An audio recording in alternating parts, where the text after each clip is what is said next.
Maybe you woke up one day and you just got sick. You looked around at your current situation and just said, you know what, this isn't it. I'm meant for more than this, even if you don't know what it is. So having that calling, that vision, and the more clear that can get, the more powerful it becomes. But I held on to that for many, many years. And it wasn't until I could learn to see the full picture and zoom out and see all the benefits of that trauma that I was able to let it go and turn that into power. My personal favorite way for making somebody confident is through hypnosis.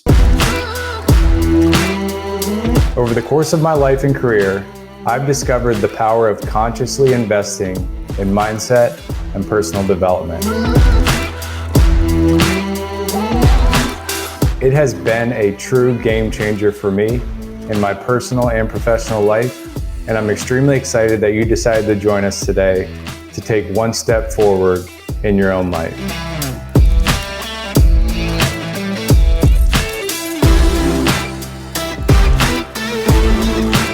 Most of my breakthroughs have come from one-on-one conversations. We created this show to bring you those unfiltered conversations each and every week.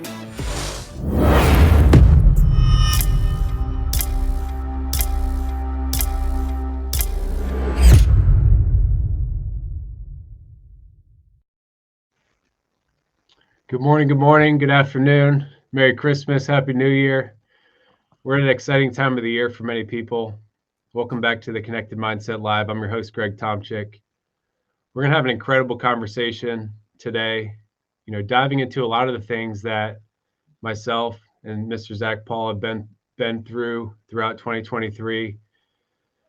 And where we like to start the show, as many of you know, if you've tuned in before, is really to just understand what we need to know about the younger Zach to understand who's in front of us today. Zach, thanks so much for joining us and looking forward to diving in. Yeah, Greg, thanks for having me on, and I'm looking forward to it as well. Love that question. You got it. Yeah. So we'll dive into your background here. But what do we really need to understand about the Zach as a younger person and kind of where you are today and kind of what added up to the person that's in front of us now? The biggest thing you need to understand about younger Zach is that younger Zach had no confidence. Now, if you imagine a kid that weighed about 115 pounds, soaking wet, skinny, eyeliner, black hair, makeup, like the full emo kid, the full goth look, that's who we're dealing with. We're talking about somebody that played music and struggled socially and had no athletic background, no physical abilities, and really, really no confidence in himself. Didn't like school, didn't like anything really that I was put into that way. And that dissatisfaction, that lack of confidence, that lack of physical ability, and all those insecurities would turn out to be the kind of the milestones and the markers that would shape my adult life and the journey that I went on to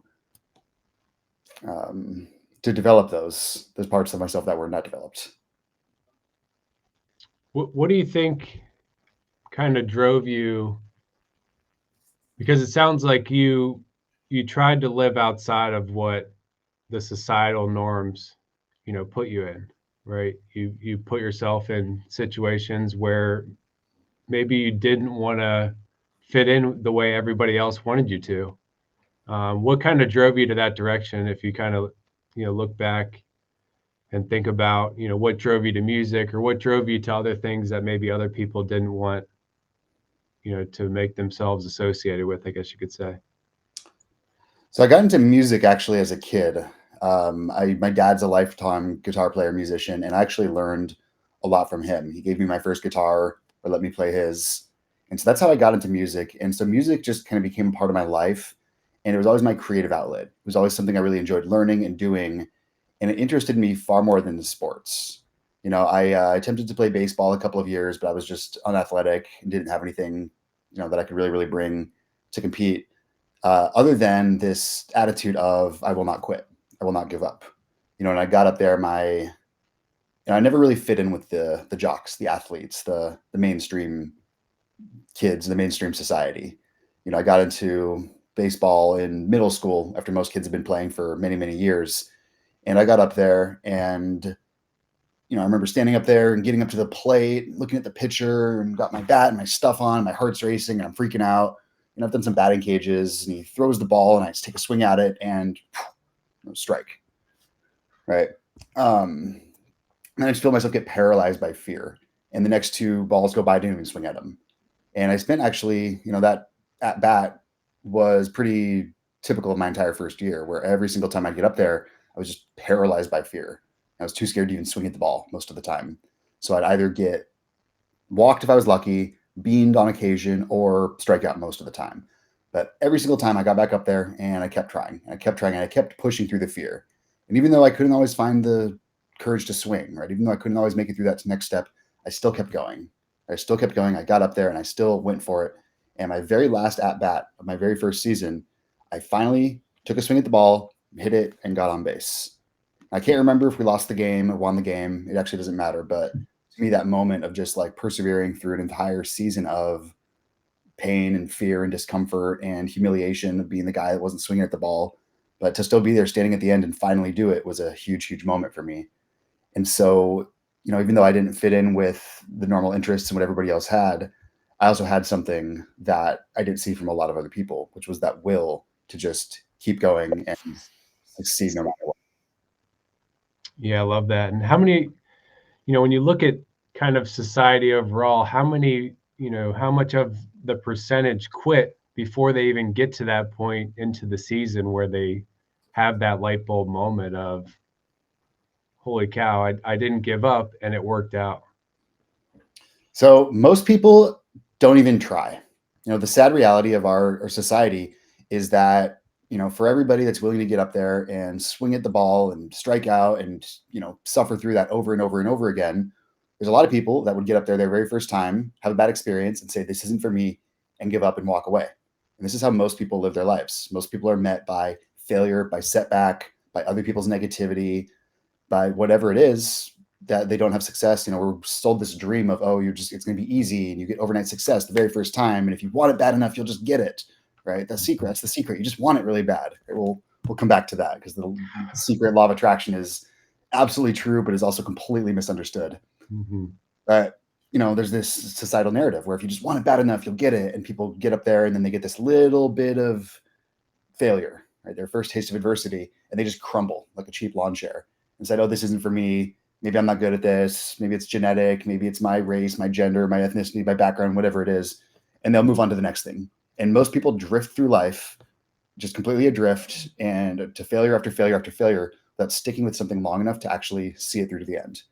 So that's what a lot of people do. But the really sad thing is an even bigger number of people never even try. Mm-hmm. They never even get up on the plate. They never even experience the taste of failure because in their mind, they've defeated themselves before they've even tried. And, I talk about confidence a lot. Confidence is in my opinion, in my experience, the most important trait that anybody can have for anything, because confidence is the difference between getting started and actually getting something completed, right?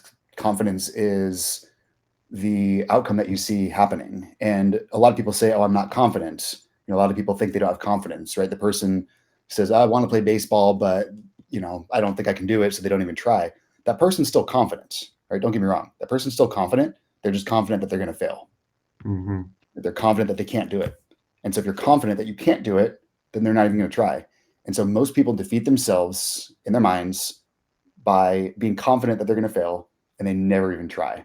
And the sad thing about that is you run that lifetime to the end of the cycle, and you've got all the what ifs, right? The regret, I call them the echoes of regret, where you hear all these voices and these memories. And what if I just tried for it? What if I just had the courage to go for it? What if I just, ignored the fear and went for it anyways? And the reality is everybody's got these, right? We can all think of times where we wish we'd had the courage to go for it and we didn't, right? Most people are haunted by these. And so the difference though is that some people are just haunted and are just going to let it go and never do anything about it. Some people are going to get up there and try and then give up at the first sign of challenge or failure. But the biggest difference between people that actually achieve anything and actually do anything meaningful with their lives is pushing through the fear, pushing through failure after failure after failure. And instead of seeing failures as a negative or something wrong with them, seeing failure as a learning opportunity. Great. Mhm. Struck out beautifully. What do I need to do next time? Well, it would probably help if I swung at the ball. Okay, cool. And then so on. You can continue to refine that skill. But yeah, the biggest difference is most people don't even try in the first place. And out of the people that try, most of them will not stick in the game long enough to figure out what it takes to be successful. Do you think it's just taking the next step? I know you've seen a lot of, and you've put yourself through challenges of building confidence and just having that do not quit mentality.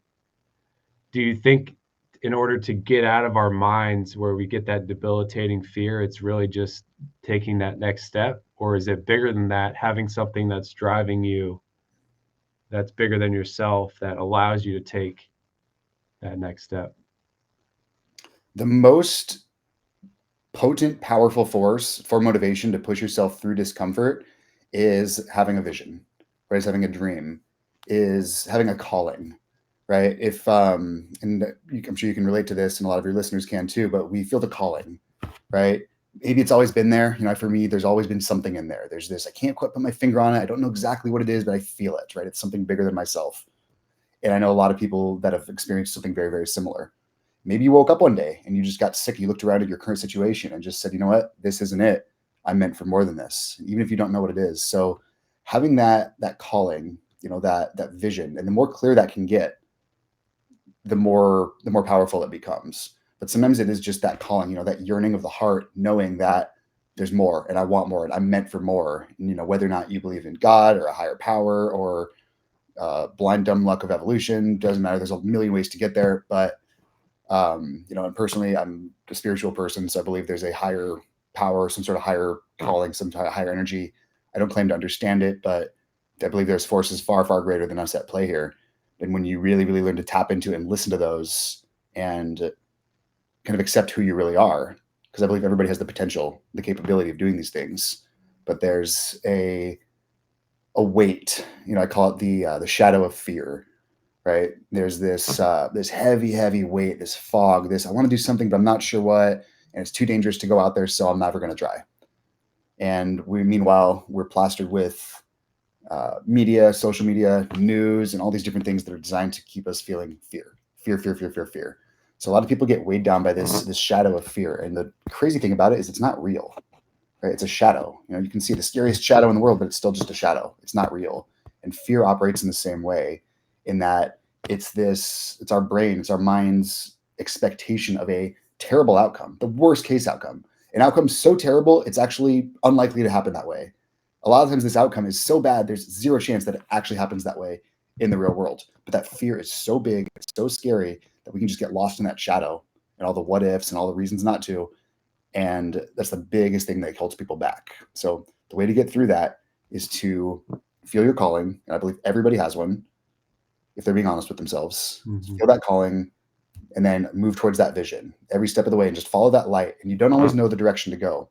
There's a clip from an old Indiana Jones movie that I show clients, in which there's this chasm he has to get across, and there's the way to do it is you just take a leap of faith, and as soon as you take that first step, there's an invisible bridge under him that he ends up finding the way across. But a lot of times I love that clip because when you take that first step, sometimes then the path presents itself. But a lot of times it's on you to go first, because nobody's going to come around, nobody's going to come save you, nobody's going to come just hand you the treasure map and the key and all the things. Like, you've got to go out, you've got to go first. But I truly believe that when you go first and when you act in alignment with that vision, with that call, and with whatever that purpose is for you or for anybody, the path presents itself and you realize that the fear was just fear. And as soon as you start taking action, that fear melts away. But it can be hard for some people. Mm-hmm. Yeah, I love that. I think of like a rainforest, and there's like, a door to get you where you want to go, but there's fog in front of you. And if you're not even willing to, test where that fog takes you, you're never going to see the door. You're never going to reach that goal. And I think it's not done enough. I think a lot of people, like you said, they give up or before they even get to see the fog. Like, they just don't even try at all. So how do we get more people to try? And I think a lot of people think confidence is something you're born with, and it sounds like you talk about it as more of a muscle. How do you break people out of that? that mentality, because I'm sure it's a lot of built up, past traumas. It's a lot of the messaging that school told them or their parents told them or grandparents. What are the initial steps to get people to just have the enough confidence to try? Yeah, you just hit a bunch of my hot buttons there. Yeah. So so my personal favorite way for making somebody confident is through hypnosis. Give me somebody who's not confident, and I can make them confident in 2 minutes. Like the most confident person that they've ever seen or been in their entire life, I can install that into somebody very, very quickly with hypnosis. Literally through the snap of the fingers, it's very, very fast. That's my personal favorite way of doing it. However, that's not, there's only one of me, and I'm not, out there for everybody. So um, confidence doesn't come. It's a trait, right? It's a skill set. It's not just something you're born with. It comes from a few different things. It comes from clarity of knowing what to do, right? And sometimes it's just that next step, right? Sometimes it can really just be, and so a lot of times if somebody's like, I want to do something, I'm just not sure what, there's a vision, but I'm not sure what it is. That's fine. Just do something. Doing anything is better than doing nothing, right? Now, there's the caveat to that is it doesn't make a whole lot of sense to run enthusiastically in the wrong direction, right? So there is something to be said for figuring out where it is you want to go. But the easiest way to figure out where you want to go, and this is the most hippie spiritual stuff that you'll ever hear me talk about, but this is absolutely true, is listening to your feelings. And we live in a world of where we've been told, can I swear on here? Do we get bleeped? Yeah, no. Yeah, Okay, cool. you go for it. I don't want to get you in trouble with the censors. But no, we've been told we come about in this world where we've been told, fuck your feelings don't matter. As men, suck it up, buttercup, rub some dirt on it, all these different things. And we've actually been taught to ignore our basic intuition, our basic feelings. And while, maybe don't go make business decisions or trade stocks, financial decisions like based on how you're feeling, those are data decisions. There's something to be said for, how do I feel about this decision, right? How do I feel about this direction I'm going? Does it feel good and energizing, or does it feel exhausting and bad? So one big thing is I would say it's so vague, but it's so true, is learning to trust yourself and how you feel. Our gut feelings, our intuition has evolved over millions and millions of years, and it's very, very good if you let it do its job. So that's one thing, is just doing something, taking some sort of action. The other piece of it is, we've got a lot of, you mentioned the word traumas, which I think is a very, very popular thing to hang your failures on these days. It's very, very easy to say, oh, well, I had this, and it becomes a competition, right? Now it's not just, oh, my trauma, but generational trauma.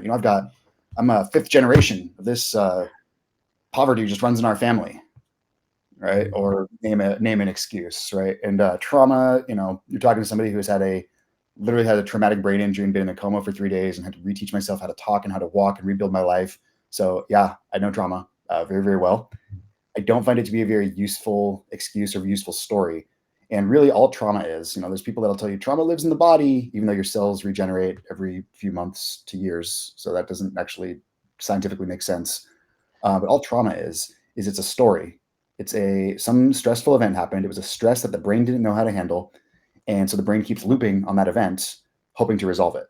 And a lot of times that story becomes a story of being stuck, and becomes a story that has a lot of pain and a lot of drawbacks associated with it.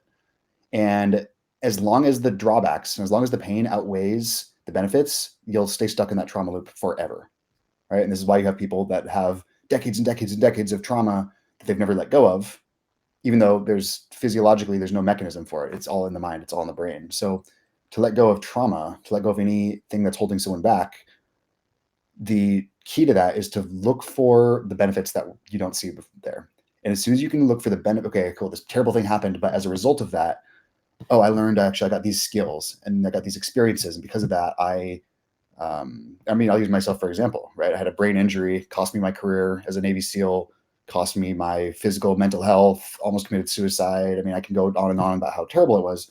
But the reality is that experience also gave me some skills and a story. And it gave me a lot of things that actually are way more valuable, because the pain's over, right? The event is over. It's done. It happened. It's gone. It's not here anymore, right? We're moving forward. But I held on to that for many, many years. And it wasn't until I could learn to see the full picture and zoom out and see all the benefits of that trauma that I was able to let it go and turn that into power. So I think if anytime somebody has any sort of limitations, if you hear yourself making excuses for why you can't do it, that's a limiting belief. We talk about limiting beliefs, gets thrown around a lot. Anytime you have some sort of story or justification for why you can't do it, there's a limitation, there's a limiting belief in there. So the next thing is to figure out what's in the way, right? What are those things that are in the way? And again, I can go way, way deep into this. Probably don't have time to cover the full threshold, but the other piece is, the other piece of confidence is trusting yourself, right? If you have a track record of not keeping your word to yourself, and I said I was going to do something and I didn't do it, and I said I was going to quit this bad habit and then I kept doing it, which, by the way, bad habits are simply, we just associate more benefits than drawbacks to the action, right? So somebody that keeps picking up the bottle associates more benefits and pleasure to drinking than they do the pain of what that alcohol is costing them, right? You switch those benefits. I've helped people quit drinking like overnight because we can just change the way. So these are very, very easy things to fix. But if we don't fix these things, if somebody keeps telling themselves they're going to quit drinking or quit drugs or whatever bad habit, or they tell them they're going to start working out and they don't do it, they break that trust with themselves. And how can you trust yourself? If you can't trust yourself, how can you feel confident? You can't. So I know it was a little bit of a lengthy answer, but yeah, to answer your question, the biggest ones are doing something, just taking some sort of action, and you get competence from doing it. And then letting go of any excuses, any stories, any limitations that are not helping you. And then keeping your word to yourself are the biggest ways that I found to build confidence. I love it. Yeah, I think we often underestimate the power of our mind and the ability to make those shifts. Like you mentioned, the just switching the benefits, with the downsides. I think a lot of us don't think about that when we're going through a hard time. We just think, our feelings drive our thoughts drive our actions, as opposed to if I just take action, maybe I'll feel better and I'll think healthier thoughts. So trying to like flip those things around, I think is so critical, and it shows the power of our mind. And when you mentioned hypnosis, it's amazing how it can take something so short, but it can take people so long to see that bright light, kind of say, holy cow, I've been doing this for 10 years, 20 years, 30 years. And I've just been in this revolving infinity loop of this thought that's been holding me back. But I don't think people see that infinity loop until they come across somebody like yourself, or do the hard journaling work, or go to a therapist and talk about it. And they're like, you've just been doing this for 10 years. Why haven't you changed it? And it's something so simple. So, what else? I guess I want to hit a little bit on the hypnosis side, because I think that's fascinating. That's a uniqueness that I haven't come across. And playing sports and trying to develop myself as a person to break through all of the things that are holding me back, and just kind of clear all the negatives to get to more of the that consistent progress. Mm-hmm. How'd you come across, I guess, hypnosis, and what brought you to the point where you started to say, this is actually something that might work for myself and for other people? Yeah, so hypnosis is the ultimate shortcut, right? People like into something you said a minute ago, right? I think there's a lot of a societal narrative about it has to be hard, about you are your past. Even the narrative, like you mentioned, the narrative is feelings create thoughts, which is completely backwards, right? Your thoughts create feelings, and emotions aren't something that happen to you. A lot of people go, "Oh, I'm feeling this way," as if they're a victim, they're a passive. They're having a passive experience of the emotions, but emotions are something you do. Right? Emotions are something that are created from within. And the moment of power, this light bulb moment that I love helping co-create in people, is when people realize that they get to choose, right? And they get to choose their thoughts and they get to choose their feelings. And some people are very, very addicted to negativity and being stuck. And there's a reason for that, right? The reason for that is because the brain doesn't know the difference between physical and emotional pain. So when someone's feeling emotional pain, they get endorphins, which are the body's natural painkillers, which bind to the same receptor sites as heroin. So somebody actually gets a heroin type of high from feeling emotional pain.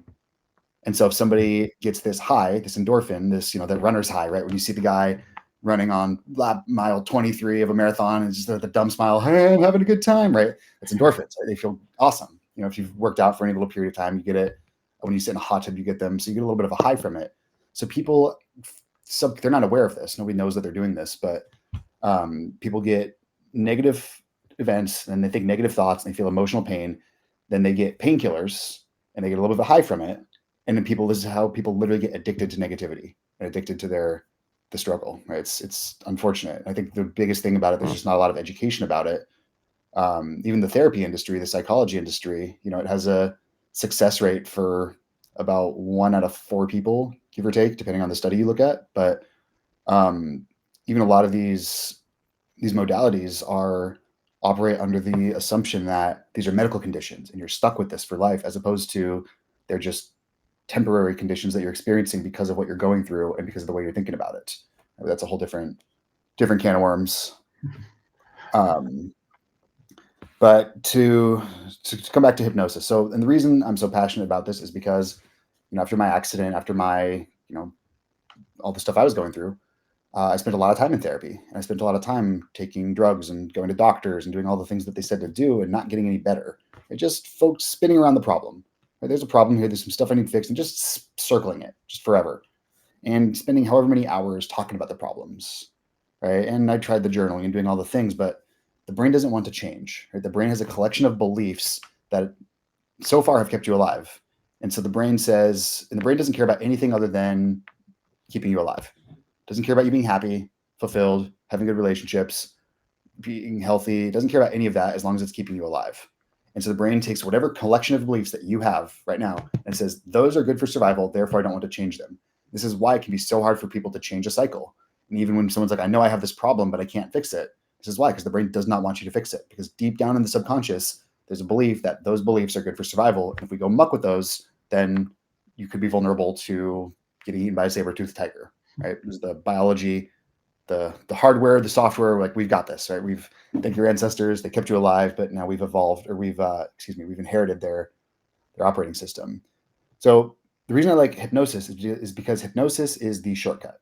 Hypnosis is the fastest way to go into that subconscious and change those beliefs to align with what somebody really wants. Now, I started learning it in 5th grade. I remember sitting out in front of my elementary school with a book with a spiral on the front, trying to hypnotize the other kids, not really understanding a lot about the mind and the brain because, 5th grader. And so it's kind of a loose skill set that I developed early in life. And then after going through the military, I got to understand how they take a, 20-year-old kid out of civilian life and break them down and remold them into a Navy SEAL and become the world's greatest warrior. Right? I understood that process very, very well because my brain sees things in systems. So as I'm going through this, I can be like, I understand what's happening. So I understood that piece of it. And then when I was recovering from my brain injury, I realized that, no amount of talking about it was going to fix it. And no amount of doctors telling me to try to stay positive and keep up the good work and hang in there was going to do anything. So I decided to figure some stuff out on my own. So I studied neuroscience, studied with Buddhist monks, and got back into hypnosis because my whole question became, how do I take control of my mind? Right? How do I control my mind instead of letting my mind control me? How do I change my brain so that I start getting what I want instead of just being pissed off and angry and miserable all the time? That became the question. And so I put all those pieces together. I put together the military, the Navy SEAL stuff, put together the neuroscience of how to actually create a change, put together some stuff from Buddhism and spirituality about how to feel peaceful, how to just feel good. Right? You can just feel good. You can just feel good. No reason at all. It's the biggest thing. People are like, why do you need a reason to feel? Like, you can just feel good. You can just hack your brain chemistry and just feel good, feel confident, regardless of what's going on. It's a superpower, but we can do that. We have that power. We have that freedom. So that all came together then under the umbrella of hypnosis of how do I do this for somebody, right? How can I, and the way this actually came about was I was at an entrepreneur's event and they had a little studio set up where people could go get on camera and create content and tell stories. And one of the girls there was freaking out. She's anxious, she's nervous, she can't get on camera, she's freaking out, she's like terrified to go just get in front of a camera and speak.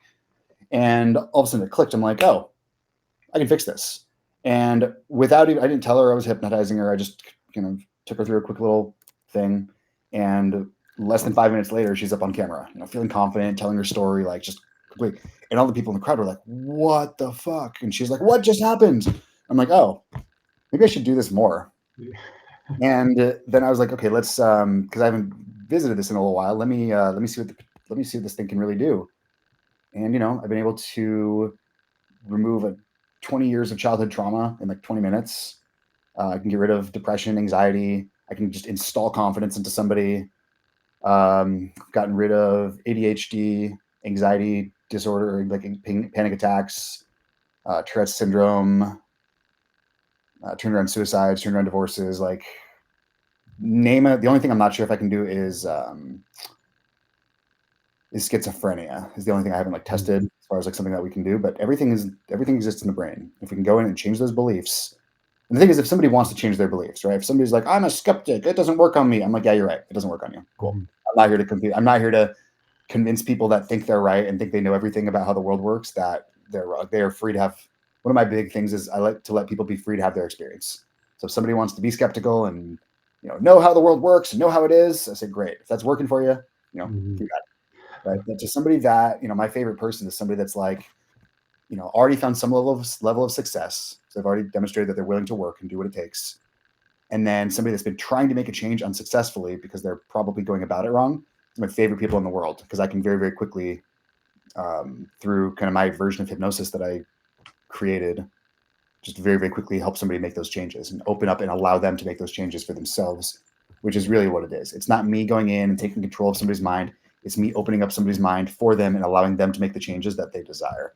Is really what it is. But it's the fastest tool. It's the most powerful tool. And I have not found, if there's something faster and more powerful, I've not found it yet, but I will. Do you look at, I'm trying in my mind to define hypnosis because you think of hypno and then, it's kind of like a rewiring in my mind. That's what kind of comes up. But what does it mean to you? And when you go to perform it on somebody who's open to changing, they're like, I know I need to change. I don't know how to get into that point to rewire it. How do you describe hypnosis to somebody? Yeah. So experientially, it's like a deep guided meditation. So so we're all being hypnotized all the time, every day, right? You and I are actually in a light state of trance right now, just staring at a screen. Our brains are very susceptible to slipping into trance because our brain wants to conserve energy, and your brain wants to go on autopilot whenever it can, because the brain is like 3% of your body weight, but it uses like 20% of your calories, your energy. So the brain's always looking for shortcuts of where can I be lazy? Where can I turn off? Where can I go on autopilot? So our brains very, very easily like to go into trance. It actually feels really good. It feels very good, very calming, very relaxing. Our brains want to go into trance. If you've ever had the experience where you're driving home and all of a sudden you're like, I'm home and I have no idea how I got here, congratulations, you were in a state of hypnosis. Right? So our brains go, so everybody can be hypnotized. No, I can't be hypnotized. Yeah, you can. You're just, you want to live in a story where you can't, but you are. So, so the first thing is just knowing that hypnosis is just being in a state of trance. Right? Being in a state of trance where your conscious mind turns off, right? This monkey, we've essentially, for the sake of this illustration, we have two minds. You've got your conscious mind, which is your thinking, your monkey mind, your noise, the chatter, and your subconscious, which is where your beliefs, your autopilot, like your subconscious is running the show. Your conscious mind is about 1%, can process about 15 bits of information per second, which is about 7 numbers, which is like a phone number or a license plate, or there's a reason that we can organize things into chunks that big. It's about all our conscious mind can process. The subconscious then can process 15 million bits of information, which is why your subconscious is aware of everything going on, but it filters it out. So that's where all your beliefs are. Your beliefs for survival, your limiting beliefs, your conscious beliefs, your success beliefs, they're all in the subconscious. So what we do with hypnosis is essentially go into a trance, an induced trance, which we go into all the time anyways. And we go into just the level of depth we go into, essentially just turns the noisy mind off, right? You remember it, you're aware of it. You know every single thing that happened. You can remember every word of it. You can remember the entire thing. But it's just this very, very relaxing, calming state where now your subconscious mind is suggestible and open to new suggestions, especially if they're suggestions that you've been wanting to make yourself. So essentially think of it as through a couple different techniques, we can turn off the noise, right? Turn off the noise, turn off the chatter, and just go into a very, very deep, relaxing trance. and then make suggestions. And if those suggestions are in alignment with what the person wants, then they will just be accepted. And all of a sudden, you come out of it, you wake up, even though you remember the whole thing, you're not asleep. You wake up, you come out of it, and all of a sudden there's a shift. The changes happen literally that fast. Right? All of a sudden, somebody who thought drinking sounded like a good idea, all of a sudden finds alcohol disgusting, right? And never touches the stuff again. Right? Somebody that had 20 years of a traumatic response to a certain person, a parent in their life, all of a sudden just feels like a warm compassion and a love, and picks up the phone and makes a phone call and forgives, right? And these last. People are like, how long does it last? And it's permanent, right? When you make the shifts in the same way.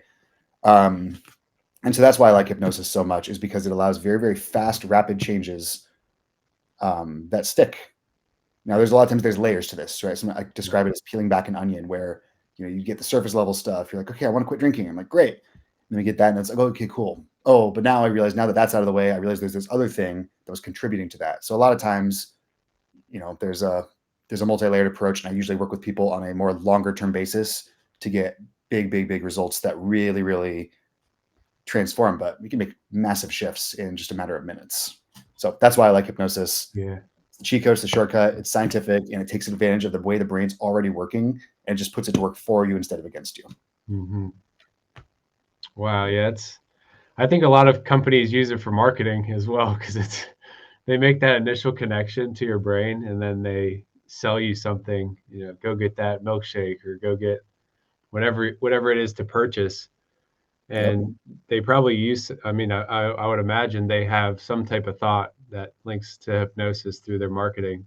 Oh yeah. Well, companies, that's what, anytime you're watching a screen, right? And you're in when you get aware of this, you'll notice yourself going into trance. I go into trance, right? It's not like I'm susceptible. I'm very, very susceptible to these things. It's not that we're not, right? It's just being more. And the reason I like to talk about awareness with these too is because a lot of times people, it'd be very, very dangerous if you have a computer, to be like, I can't get viruses, like Macs don't get viruses, right? It's a fun piece of thrown out there, right? It's just they're less, but still there, right? So what that does is that actually makes you more susceptible to them, because you're now operating. You're like, I'm just gonna not worry about viruses and pretend they don't exist.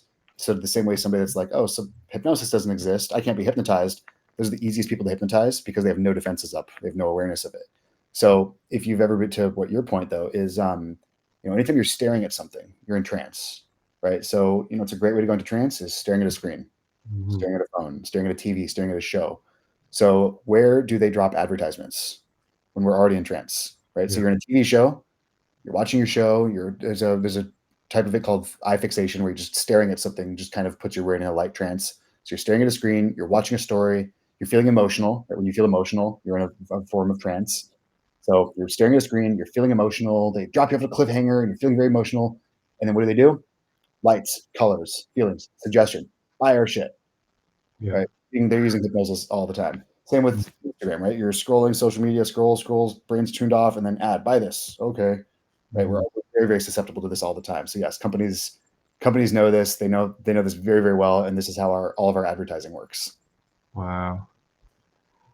Yeah, we do it so unconsciously that we're probably, do you think we're more in a trance now that technology is such a big part of our lives, or less in a trance because way more? Most people, it's really, really sad, but if you go out into the world, most people are just tranced out all the time. They're walking through the world on their phones.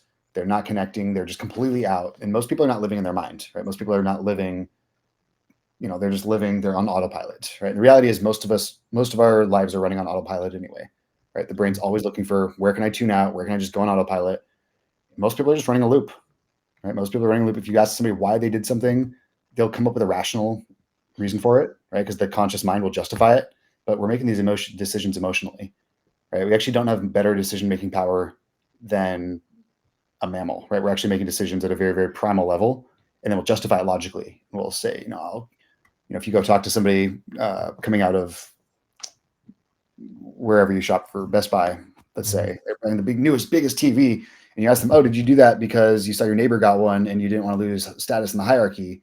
they'll say, no, it made sense logically. It has all these great features, and my last one's 3 years old, and it doesn't keep up with the newest Kardashians, and like, so people will give you the most logical, and people are great at rationalizing, great at it, but it's the last thing that happens when it comes to making a decision.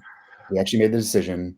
They actually made the decision to buy that because they were feeling insecure. They were feeling threatened. Their status, their hierarchy, their status in the hierarchy was feeling threatened because their neighbor had a bigger, better one. So they found a justification to go out and do it. They don't know this, right? People don't know that they're doing this, but Mhm. yeah, we're making decisions emotionally at a very, very primal level all day long, and then we're justifying it with our super smart human brains. Yeah.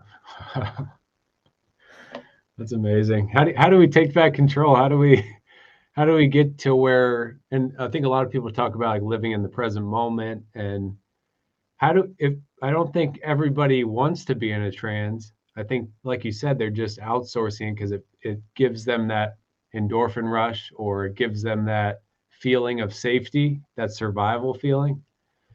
Yeah. How do we take back control? Is it just like have like kind of the volunteering for the pain that we're not going to get through running for that safety?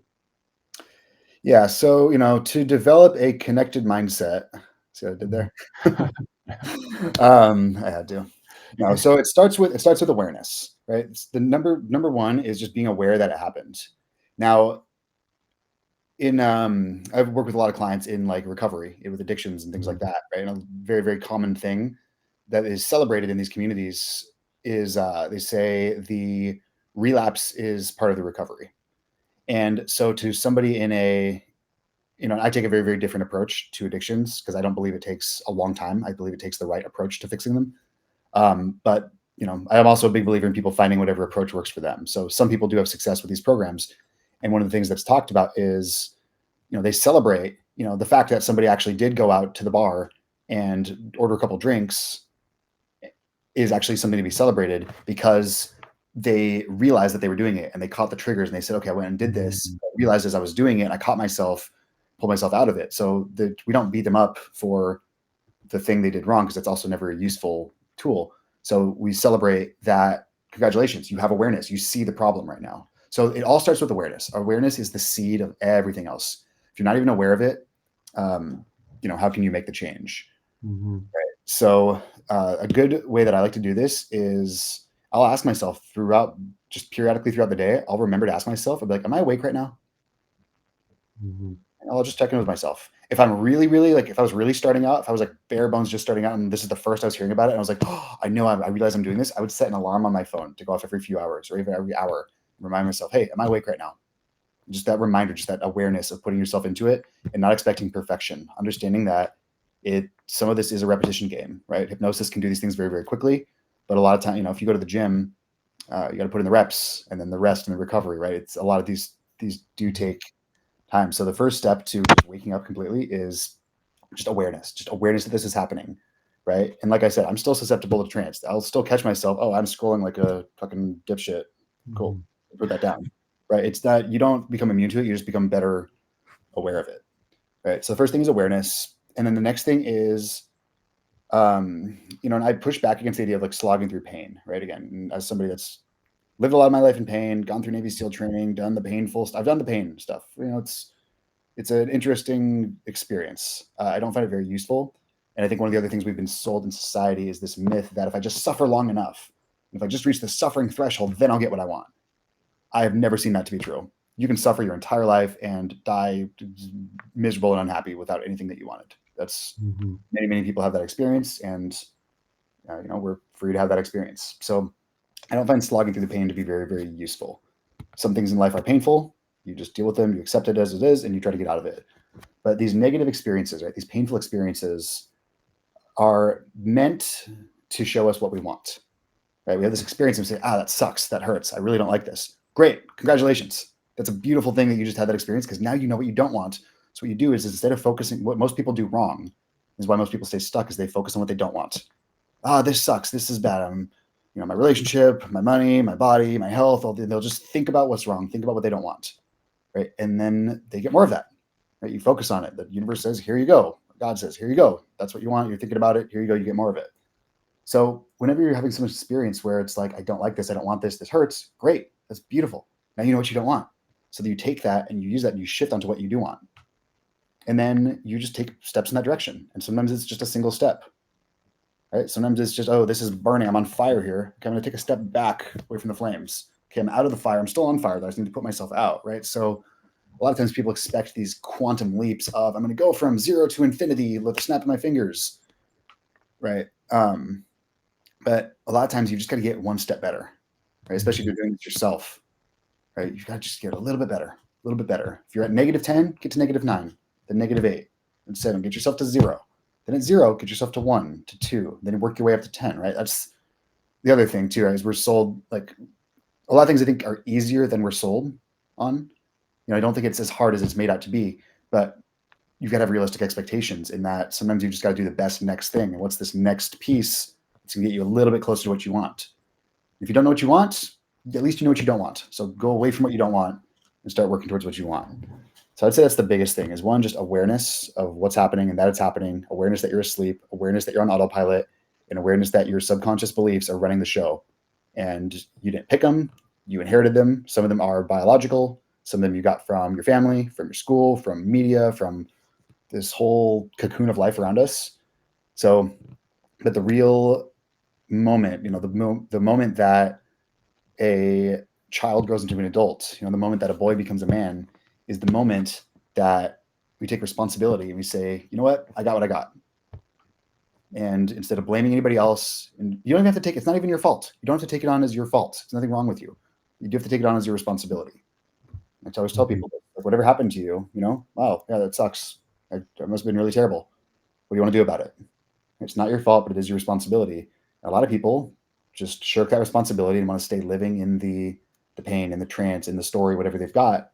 And they're free to have that experience if that's what they want to do, right? But the moment that somebody decides to have this awareness of what's going on and then take responsibility for changing it, all of it, right? No, like, oh, but this piece of it, but that piece of it, but my race, my gender, my parents, my background, my community, like none of it. Like, you've got to take 100% full responsibility for every single piece of it, because as soon as you do that, then you have the power to change it. And most people don't want to do that because the responsibility is scary. Then you're actually, it's something that's actually on you. So it's a lot more comfortable to put it to other people. But that's the biggest thing, is the awareness of what's going on, and then the responsibility of changing it and of owning it and of just moving towards what do you want. Yeah, process of elimination. And I think the blame game's the easy part. It's like outsourcing the responsibility to somebody else, and then you don't have to take awareness, so you don't have to go through the pain of having that awareness. You hit on it earlier, and I think all the guests I've had on this show, I haven't heard it this way, where a lot of us are addicted chemically to negativity. Mm-hmm. And we don't even realize that. We think we're addressing what we don't want, but we're bringing all of those things we don't want closer to us by continuing to bask in it, continue to enjoy that endorphin rush. I think that's something that I'm sure is at the core of all of the coaching that you do, and helping people get out of that, because I see it around me. Even the people that are accomplishing everything they want, they're making the money they want, they're in building the business they want to build, but there's still, the conversations that we have are still 80 to 90% negativity. Like, oh, this sucked, this sucked, this sucked. And it's kind of just like a way to conversate nowadays, when they're just talking about negativity as opposed to even thinking about what was good that happened. And I think that's almost like a survival instinct that a lot of us have adapted, probably from social media, from the media, like those external factors that just become a part of our trans. And then those become who we are as a person, which is kind of scary to think about. But I think a lot of people need that hypnosis. So, if somebody wanted to they know they have things going on, they need somebody like yourself, to talk about this stuff with, to work through a lot of the barriers that they're encountering. What's the best way to get started? Where do you recommend people go initially? What do they need to bring to you? I think that'd be great to hear for folks listening in. Yeah. So if you wanted to talk with me directly, I'll send you can find me on different socials, Zach Paul on LinkedIn, Zach Paul on Facebook. As of right now, it's Zach the Hypnotist on Instagram. And then the website is sonasen, sonasen.com. I'll send you the links to this. You can drop the link in the bio. Perfect. Biggest thing for me is, I'm looking for people that want to help themselves. Right? I'm looking for people that are. It's okay to have problems. It's okay to have problems that you don't know how to solve. And honestly, most people's problems are boring, right? They're solvable. It's it sucks while you're in it, but whatever you're going through right now, you're not the first person to have this problem. Right? You're not going to be the last. These problems are very, very repeatable. They're very, very common. They're also very, very easy to fix. So whether it's, I'm successful and I made all the money I wanted to make, but I'm still not happy. That void, that hole, that thing I was chasing didn't actually do it for me. Right? That's a very, very common one. Very, very easy to fix. I worked really hard and sacrificed, and now I can't relate to my kids, and my spouse and I haven't, slept together in 6 months, and I'm afraid I'm going to lose my family. Right? Easy to fix. These are all very, very easy things. It's the biggest thing is I won't just know that you're not the only one going through it. You're not the only person that has gone through it, even when it feels like it. Many, many people have gone through it before, and it's a very, very easy fix. So the first thing is just having that bit of hope, that knowing that things can get better. The next thing is, I'm always looking for people that want to help themselves, right? People like you mentioned, the people that like to complain, and it's a great way to bond, right? Bonding over pain and shared miseries. It's a great way to bond. But my whole thing is like, yeah, great. That sucks. What do you want to do about it? So if you're somebody that just wants to complain and get validated for how bad things are, that's great. I'm not your guy. If you're somebody that's like, I want to fix it, reach out to me. I'm happy to have a conversation, hear what's going on with you, see even if I can help. So yeah, reach out to me on any one of the socials and just kind of let me know, say, hey, I heard you on the Connected Mindset, or got, connected through Greg. And like I said, I'm happy to just like hear what's going on. If I think I can help, happy to walk you through some different options. If not, I also have just I have some training and resources that I'm happy to send out. Actually, that too. If anybody reaches out too, I have a free hypnosis audio that I'll just send you that helps with confidence, clarity, purposeness. I don't know if that's a word. I might have just invented that. I like that actually. Yeah. If anybody just wants to see, like, maybe you're like, okay, hypnosis. Oh, I saw this like goofy magician at the fair that couldn't hypnotize my Aunt Sally, so I don't know about hypnosis.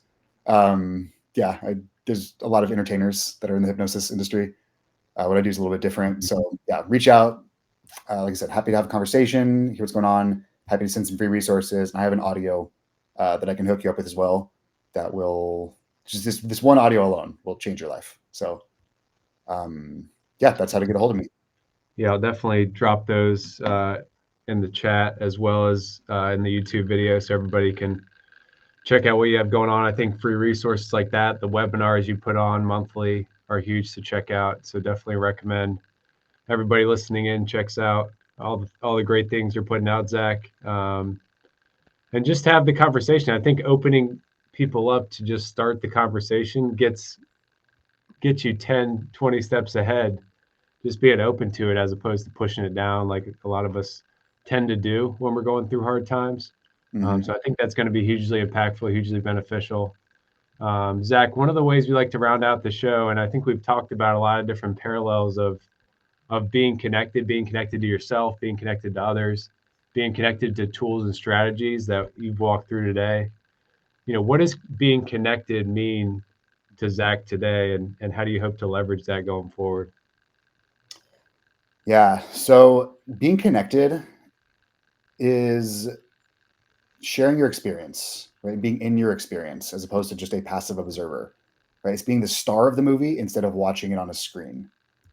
It's really, really being engaged and present in the present moment, right? It's being able to, and some of it's being able to turn off the noise, turn off the chatter, right? And be here in this conversation and listening to you. I can't even remember what I said, right? I'll go back. I'm sure there's probably some good clips in here.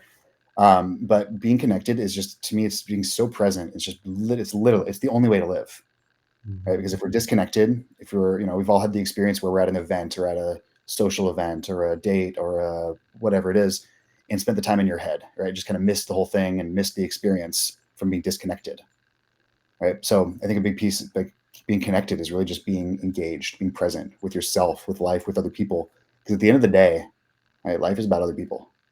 Right? Life is about, nobody cares about how much money you made. Nobody cares about the car you drove, the house you drove. Like, I work with guys who have everything and yet have nothing, right? Because they have all the success, all the money, it's like they checked that box and figured the rest of it would come, but it didn't. right? At the end of the day, it's the relationships we have with not only ourselves, but with other people that add all the meaning and all the value, like the real value to life. So if we're missing out on that, we're truly missing out on life. So being connected is just being here, being present and being alive, experiencing those moments. I love it. Yeah. Zach, thanks so much for joining us, sharing your story. I think that shows that you're present and you're living, you're connected, you know, mindset, your connected life, day in and day out.